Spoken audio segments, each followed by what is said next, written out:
यूं तो बनारस घाट अपनी खूबसूरती के लिए बहुत प्रचलित है, पर घाट के किनारे कई राज लिए बैठे हैं। ये कहानी शुरू होती है बनारस के घाट के पास बने ममता निवास से, जहां प्रिया लाल जोड़े में ममता के घर उसकी बहू बनकर आती है। आओ आओ बहू, घर को अपने पैरों से पवित्र करो। ममता घर की दहलीज पार कर ही रही होती है कि अचानक एक बहुत गंदी सी बास पूरी घर में फैल जाती है।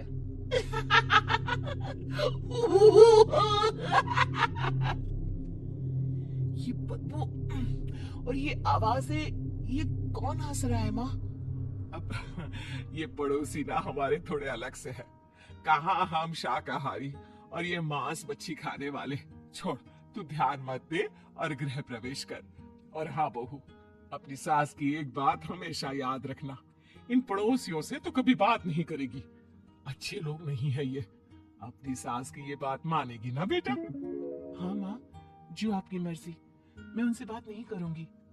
अगले दिन प्रिया अपनी पहली रसोई बनाने रसोई घर में जाती है।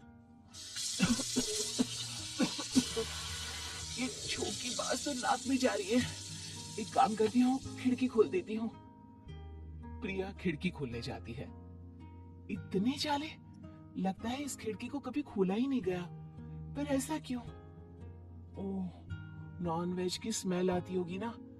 2 मिनट के लिए खोल लेती हूँ, फिर बंद कर दूंगी। प्रिया खिड़की खोलती है।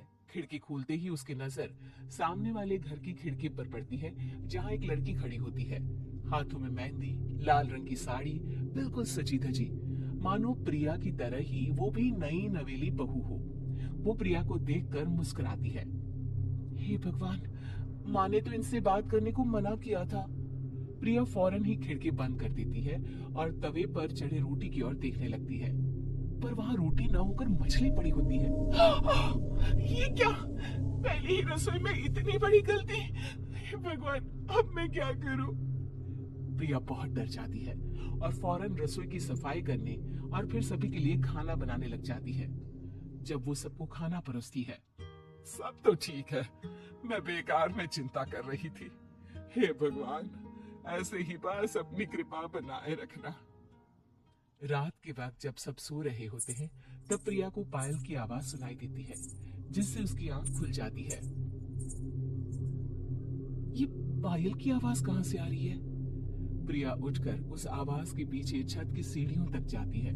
तभी उसे बच्चे के रोने की आवाज आती है। प्रिया छत पर जाती है तो क्या देखती है? वही लाल साड़ी वाली लड़की अपनी गोद में एक नवजात बच्चे को घुमा घुमा कर सुला रही है। तभी प्रिया की नजर उसके पेट पर पड़ती है। ओह गॉड, ये तो प्रेग्नेंट भी है। सुनिए, बच्चा सो नहीं रहा है क्या? मैं कुछ मदद करूं? नहीं नहीं, आपके घर वालों को अच्छा नहीं लगेगा, मैं संभाल लूंगी। स्नेहा की गोद से बच्चा हाथ मारकर प्रिया की गोद में आने को छटपटाने लगता है। दोनों घर अगल बगल में बने होने के कारण प्रिया उस बच्चे को गोद में ले लेती है। प्रिया के पास आते ही वो सो जाता है। बच्चे का वो स्पर्श रात भर प्रिया भूल नहीं पाती और अगली सुबह वो छत पर कपड़े सुखा रही होती है। तभी उसे एक औरत इशारा करके बुलाती है। स्नेहा कह रही थी बाबू तुम्हारी गोद में आते ही सो गया। मैं गौरी, स्नेहा की माँ हूँ। बहू, घर आना, बाबू को खिला भी लेना। शाम को जब घर पर कोई नहीं रहता, बच्चे से मिलने के लिए प्रिया छिपकर अपनी पड़ोसन के घर चली जाती है और कुछ देर बच्चे को खिलाकर वापस लौट आती है। इसके कुछ दिन बाद ही प्रिया को पता चलता है कि वो माँ बनने वाली है। ममता की खुशी का ठिकाना नहीं रहता।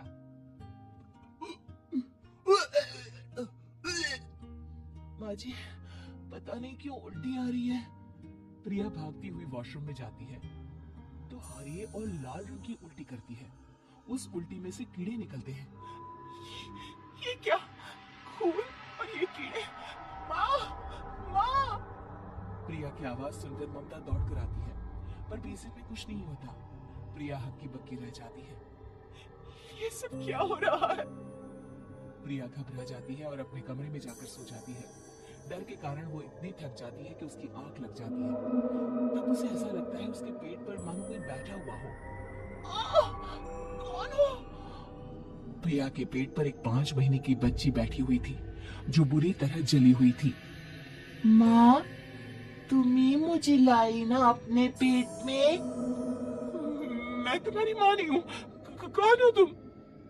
माँ, देखो मैं जल गई बुरी तरह से। 6 महीने पेट में रहने को भी मुझे नहीं मिला।